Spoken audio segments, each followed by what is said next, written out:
चलिए तो question number 19 से स्टार्ट करते हैं अब, और ये टॉपिक है हमारे पास आयोनिक बॉन्डिंग। ठीक है भाई, तो अब हमारे पास आ गया है आयोनिक बॉन्डिंग के क्वेश्चंस। हम आयोनिक बॉन्डिंग के सवाल कैसे कर सकते हैं भाई।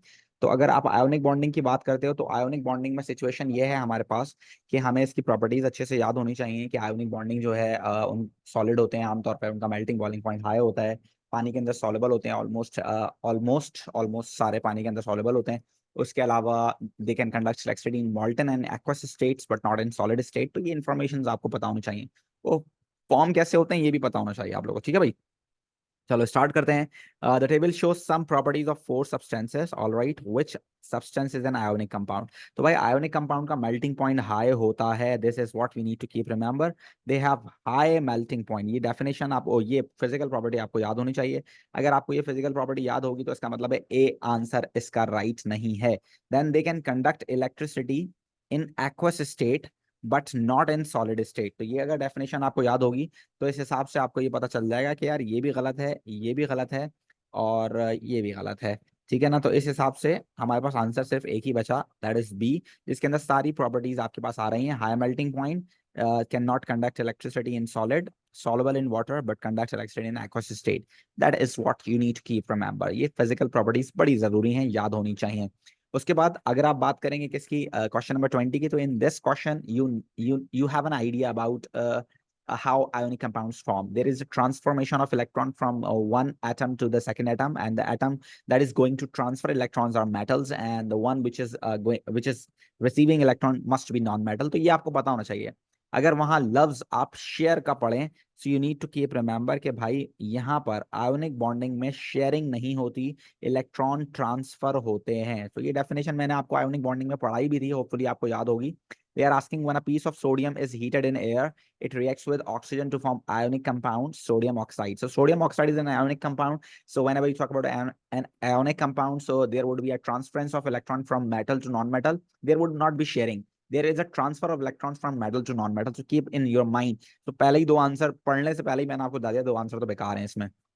In terms of electrons, which statement is correctly explain what happened when sodium reacts with oxygen? So sodium definitely a metal, it loses electron while oxygen receive electron because it is a non-metal. So the right statement is two sodium atoms each loses one electron, which are both transferred to one oxygen atom, and this is the correct statement about ionic bond. Right, every one of you, बात समझ में आती है?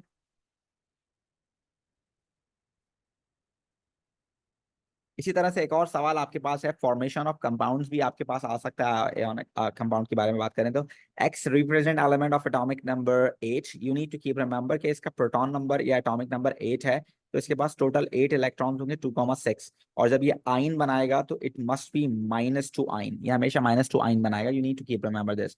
Y represent the element atomic number 11। अब Y के पास जो atomic number है, sorry 19 है, तो पहले शेल में 2, दूसरे में 8, तीसरे में 8 और फिर 1 आएगा, तो इट मस्ट फॉर्म +1 का आइन।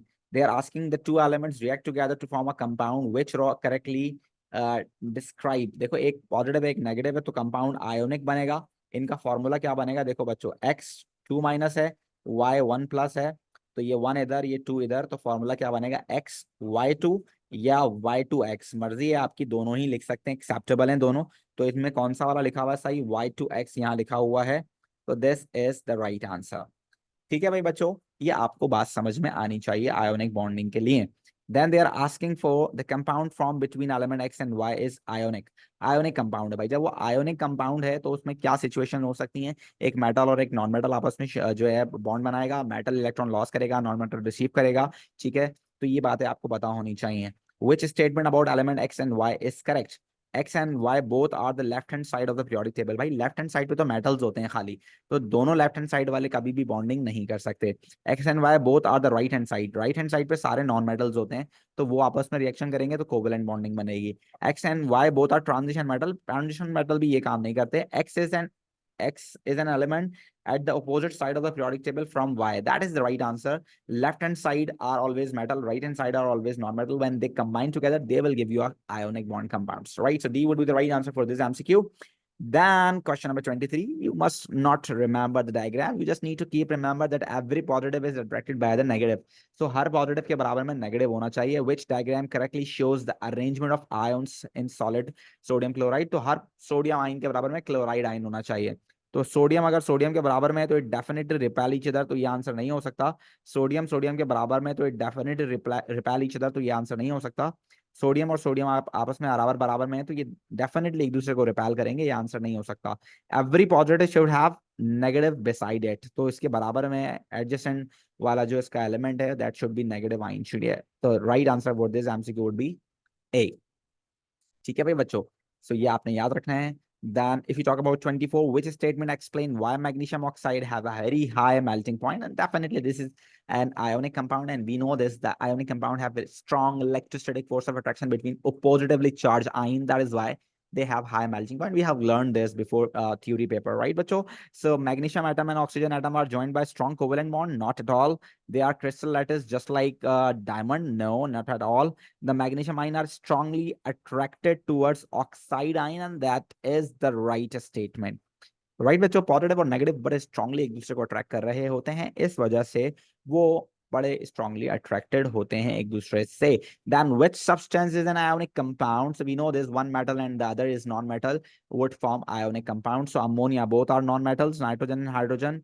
Calcium chloride, calcium is metal and chlorine is not non-metal, so it means B would be the right answer. Right बच्चों or not? ठीक है ना भाई. उसके बाद आ गया हमारे पास एक और सवाल, जो कि एक और बड़ा जबरदस्त किस्म का सवाल है बच्चों.